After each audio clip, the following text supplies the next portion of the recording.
Good morning students. Today I will explain lesson number 1 of civics constitution. Constitution में बताया गया है कि documents containing law and rules for the country.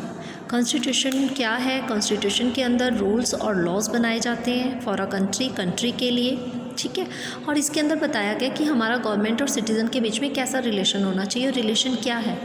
Constitutions में ऐसे rules और लॉ बनाए गए हैं जिससे जो कंट्री है वो बहुत ही स्मूथ चले। हमारी गवर्नमेंट जो है वो किसके लिए काम कर रही है? वो सिटीजन्स के लिए काम कर रही है।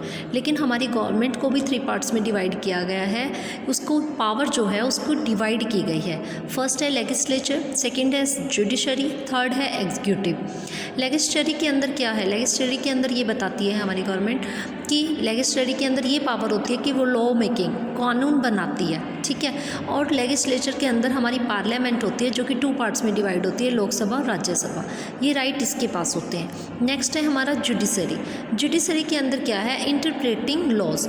हमारे जो रूल्स हैं, जुडिशरी मीन होता है कि न्यायपालिका, कि वो न्यायपालिका के अंदर हमारा ये बताया जाता है, जज करते हैं कि जो लॉज बनाए गए हैं क्या वो प्रॉपर चल रहे हैं। उसके लिए हमारी जुडिशरी का क्या काम होता है? जुडिशरी को भी आगे कोर्ट्स होती हैं इसकी, सुप्रीम कोर्ट, हाई कोर्ट और लो कोर्ट, ठीक है। सुप्रीम कोर्ट हाई कोर्ट होती है और उससे बाद हाई कोर्ट होती है और लो कोर्ट होती है।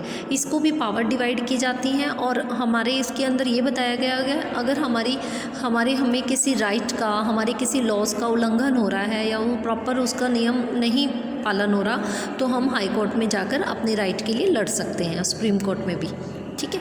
नेक्स्ट है एग्जीक्यूटिव। एग्जीक्यूटिव के अंदर क्या है? Enforcing the law. अब लॉ जब बनाए जाते हैं उसको जज भी किया जाता है, लेकिन ये चेक किया जाता है, एनफोर्स किया जाता है कि लॉज को एनफोर्स करना, कि वो लॉज जो हैं प्रॉपर ढंग से चल रहे हैं, उनको एनफोर्स करना। वो हमारी गवर्नमेंट, हमारे जो लॉज बनाए जाते हैं, सेंट्रल गवर्नमेंट और स्टेट गवर्नमेंट, इनको पावर होती है कि वो हम ये चेक करती है कि जो लॉज बनाए जा रहे हैं उसे प्रॉपर वो चल रहे हैं, काम कर रहे हैं, उनको एनफोर्स किया जाता है। नेक्स्ट है हमारा फीचर्स ऑफ द कॉन्स्टिट्यूशन। हमारी फीचर्स क्या बताई गई हैं कॉन्स्टिट्यूशन की? फर्स्ट है लेंथिएस्ट रिटन कॉन्स्टिट्यूशन।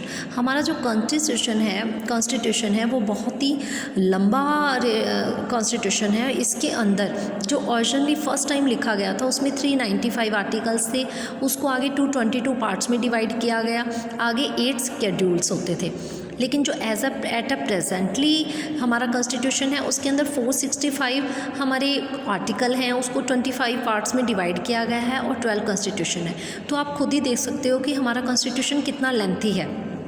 अदरवाइज़ कुछ कंट्री ऐसे भी हैं जहाँ पर कॉन्स्टिट्यूशन सिर्फ ऑरल में है, रिटन में नहीं है। जैसे ब्रिटेन एक ऐसा कंट्री है जहाँ पर रिटन में कॉन्स्टिट्यूशन नहीं है। और यूएस के अंदर तो हमारे कॉन्स्टिट्यूशन में ओनली 7 आर्टिकल ही हैं। तो आप देख सकते हो कि हमारे इंडिया का कॉन्स्टिट्यूशन कितना लेंथी है।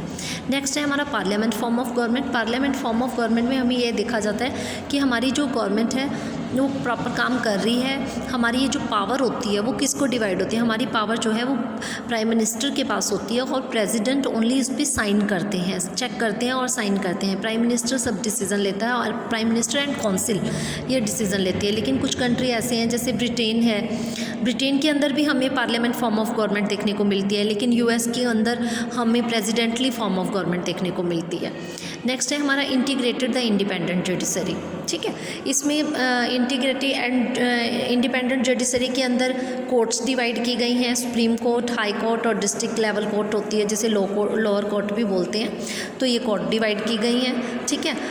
नेक्स्ट है हमारा फंडामेंटल राइट्स। फंडामेंटल राइट्स के अंदर भी हमें 6 राइट्स दिए गए हैं। राइट टू इक्वालिटी जो कि आर्टिकल 14 to 18 के अंदर है। राइट टू फ्रीडम जो आर्टिकल 19 to 22 के अंदर हमें देखने को मिलता है। Right to exploitation right 23 to 24 article में है। राइट टू रिलीजियन 29 to 30 के अंदर है। और नेक्स्ट है हमारा राइट टू कॉन्स्टिट्यूशन रेमेडीज़, इसकी आर्टिकल 32 के अंदर है। इस लास्ट आर्टिकल 6 आर्टिकल में ये बताया गया कि अगर आपको आपका राइट नहीं मिल रहा और आपको राइट देने में कोई प्रॉब्लम कर रहा है तो आप हाई कोर्ट या सुप्रीम कोर्ट में जा सकते हो। सुप्रीम कोर्ट में आप जा सकते हो, ठीक है। और नेक्स्ट है हमारा फंडामेंटल ड्यूटीज़। फंडामेंटल ड्यूटीज़ में भी आपको बहुत सारी ड्यूटीज़ दी जाती हैं जो हमें अपने कंट्री के प्रति हॉनेस्टली करनी होती हैं। तो हम अगर हमें प्रॉपर राइट नहीं मिल रहा होता और अगर हमारे राइट में कुछ प्रॉब्लम आती है या हमारे साथ कुछ अन्याय हो रहा होता है, अनजस्टिस हो रहा होता है, जस्टिस नहीं हो रहा होता, तो हम सुप्रीम कोर्ट में जा सकते हैं। Thank you.